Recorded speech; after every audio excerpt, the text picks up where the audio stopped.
بسم الله الرحمن الرحيم. الرحمن علم القرآن خلق الإنسان علمه البيان. الشمس والقمر بحسبان والنجم والشجر يسجدان. والسماء رفعها ووضع الميزان ألا تطغوا في الميزان. وأقيموا الوزن بالقسط ولا تخسروا الميزان. والأرض وضعها للأنام فيها فاكهة والنخل ذات الأكمام والحب ذو العصف والريحان. فبأي آلاء ربكما تكذبان؟ خلق الإنسان من صلصال كالفخار وخلق الجان من مارج من نار. فبأي آلاء ربكما تكذبان؟ رب المشرقين ورب المغربين. فبأي آلاء ربكما تكذبان؟ مرج البحرين يلتقيان بينهما برزخ لا يبغيان. فبأي آلاء ربكما تكذبان؟ يخرج منهما اللؤلؤ والمرجان. فبأي آلاء ربكما تكذبان؟ وله الجوار المنشآت في البحر كالأعلام. فبأي آلاء ربكما تكذبان؟ كل من عليها فان ويبقى وجه ربك ذو الجلال والإكرام. فبأي آلاء ربكما تكذبان؟ يسأله من في السماوات والأرض كل يوم هو في شأن. فبأي آلاء ربكما تكذبان؟ سنفرغ لكم أيها الثقلان. فبأي آلاء ربكما تكذبان؟ يا معشر الجن والإنس إن استطعتم أن تنفذوا من أقطار السماوات والأرض فانفذوا لا تنفذون إلا بسلطان. فبأي آلاء ربكما تكذبان؟ يرسل عليكما شواظ من نار ونحاس فلا تنتصران. فبأي آلاء ربكما تكذبان؟ فإذا انشقت السماء فكانت وردة كالدهان. فبأي آلاء ربكما تكذبان؟ فيومئذ لا يسأل عن ذنبه إنس ولا جان. فبأي آلاء ربكما تكذبان؟ يعرف المجرمون بسيماهم فيؤخذ بالنواصي والأقدام. فبأي آلاء ربكما تكذبان؟ هذه جهنم التي يكذب بها المجرمون يطوفون بينها وبين حميم آن فبأي آلاء ربكما تكذبان ولمن خاف مقام ربه جنتان فبأي آلاء ربكما تكذبان ذواتا أفنان فبأي آلاء ربكما تكذبان فيهما عينان تجريان فبأي آلاء ربكما تكذبان فيهما من كل فاكهة زوجان فبأي آلاء ربكما تكذبان متكئين على فرش بطائنها من استبرق وجنى الجنتين دان فبأي آلاء ربكما تكذبان فيهن قاصرات الطرف لم يطمثهن إنس قبلهم ولا جان فبأي آلاء ربكما تكذبان كأنهن الياقوت والمرجان فبأي آلاء ربكما تكذبان هل جزاء الإحسان إلا الإحسان فبأي آلاء ربكما تكذبان ومن دونهما جنتان فبأي آلاء ربكما تكذبان مدهامتان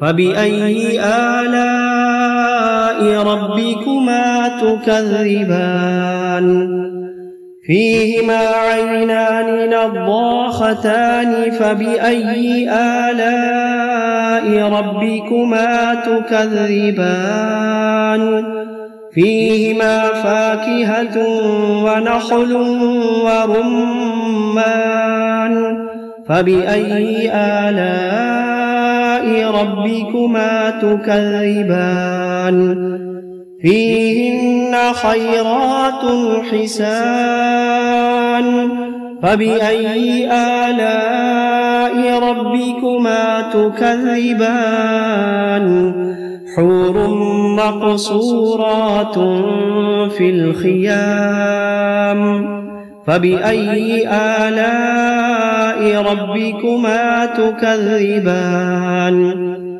لم يطمثهن إنس قبلهم ولا جان فبأي آلاء ربكما تكذبان متكئين على رفرف خضر وعبقري حسان فبأي آلاء ربكما تكذبان تبارك اسم ربك ذي الجلال والإكرام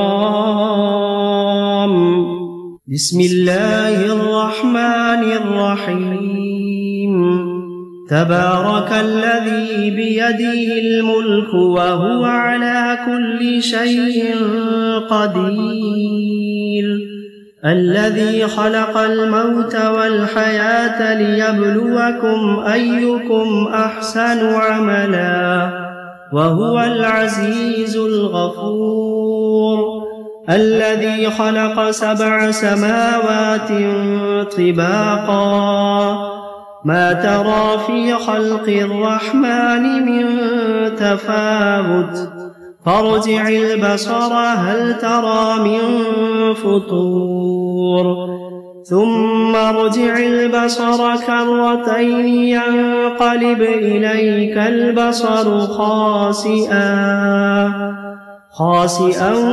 وهو حسير ولقد زينا السماء الدنيا بمصابيح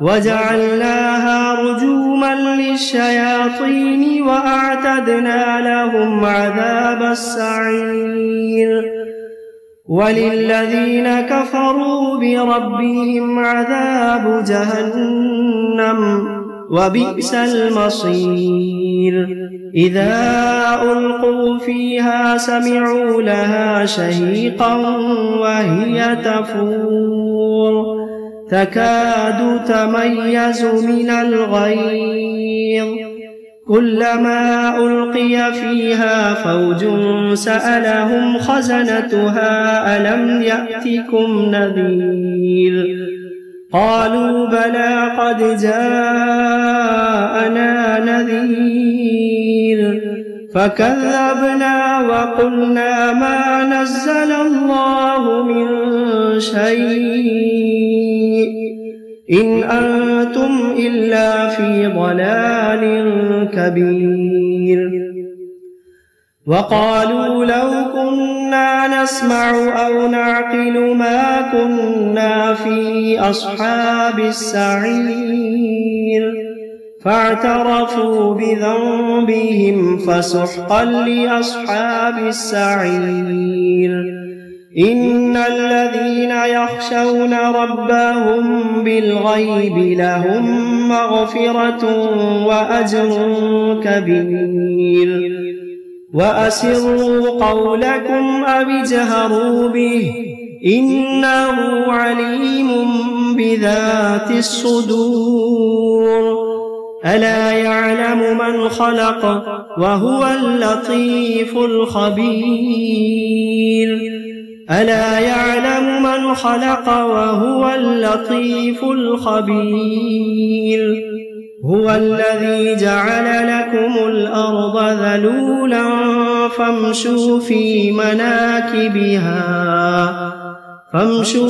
مناكبها وكلوا من رزقه وإليه النشور أأمنتم من في السماء أن يخسف بكم الأرض فإذا هي تمور أم أمنتم من في السماء أن يرسل عليكم حاصبا فستعلمون كيف نذير ولقد كذب الذين من قبلهم فكيف كان نكير أولم يروا إلى الطير فوقهم صافات ويقبضن ما يمسكوهن إلا الرحمن إنه بكل شيء بصير أمن هذا الذي هو جند لكم ينصركم من دون الرحمن إن الكافرون إلا في غرور أمن هذا الذي يرزقكم إن أمسك رزقه بل لجوا في عتب ونفور أفمن يمشي مكبا على وجهه أهدى أمن يمشي سويا على صراط مستقيم قل هو الذي أنشأكم وجعل لكم السمع والأبصار والأفئدة قليلا ما تشكرون قل هو الذي ذرأكم في الأرض وإليه تحشرون ويقولون متى هذا الوعد إن كنتم صادقين قل إنما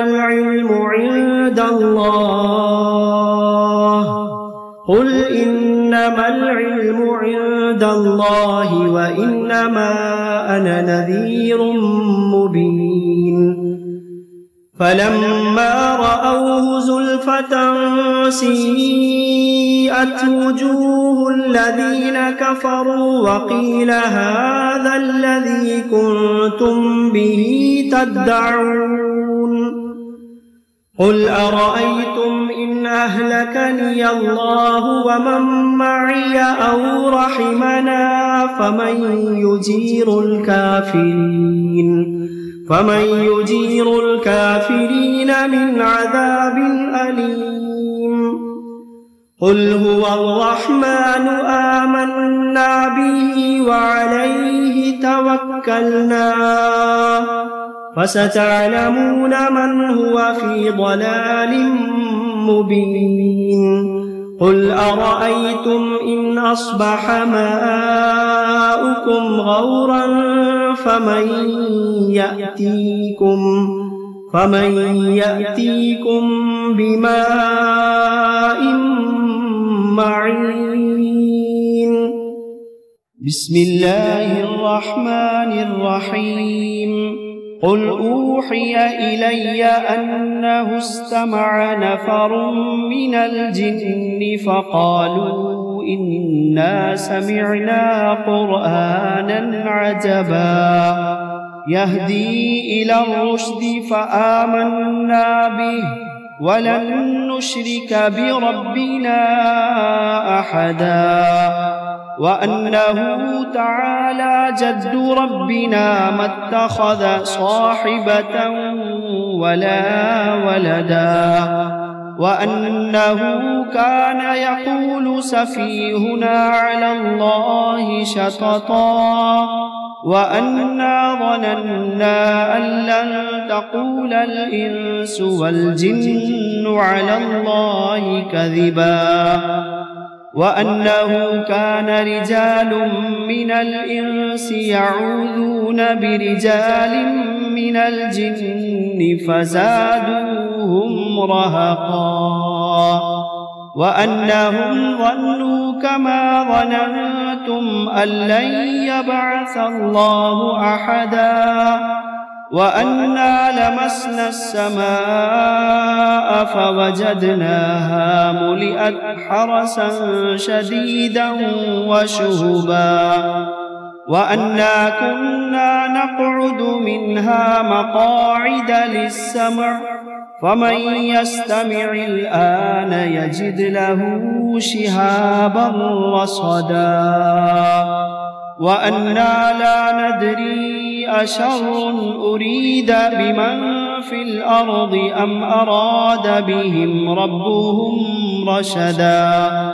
وأنا منا الصالحون ومنا دون ذلك كنا طرائق قددا وأنا ظننا أن لن نعجز الله في الأرض ولن نعجزه هربا وأنا لما سمعنا الهدى آمنا به فمن يؤمن بربه فلا يخاف بخسا ولا رهقا وأنا منا المسلمون ومنا القاسطون فمن أسلم فأولئك تحروا رشدا وأما القاسطون فكانوا لجهنم حطبا وأن لو استقاموا على الطريقة لأسقيناهم ماء غدقا لنفتنهم فيه ومن يعرض عن ذكر ربه يسلكه عذابا صعدا وأن المساجد لله فلا تدعوا مع الله أحدا وأنه لما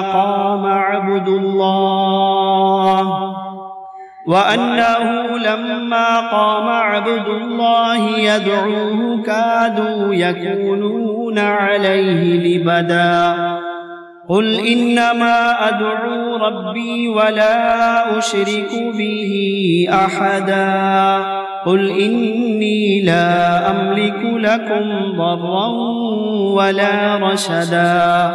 قل إني لا أملك لكم ضرا ولا رشدا. قل إني لن يجيرني من الله أحد.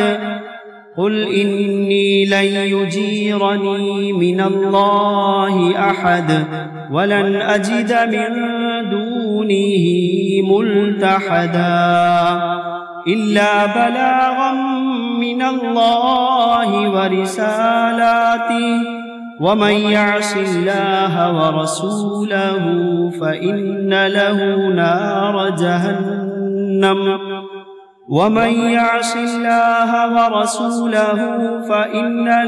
نار جهنم خالدين فيها أبدا. حتى إذا رأوا ما يوعدون فسيعلمون من أضعف ناصرا وأقل عددا.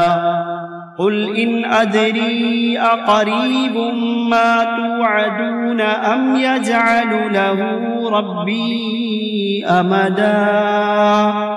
عالم الغيب فلا يظهر على غيبه أحدا إلا من ارتضى من رسول فإنه يسلك من بين يديه ومن خلفه رصدا ليعلم أن قد أبلغوا رسالات ربهم وأحاط بما لديهم وأحصى كل شيء عددا.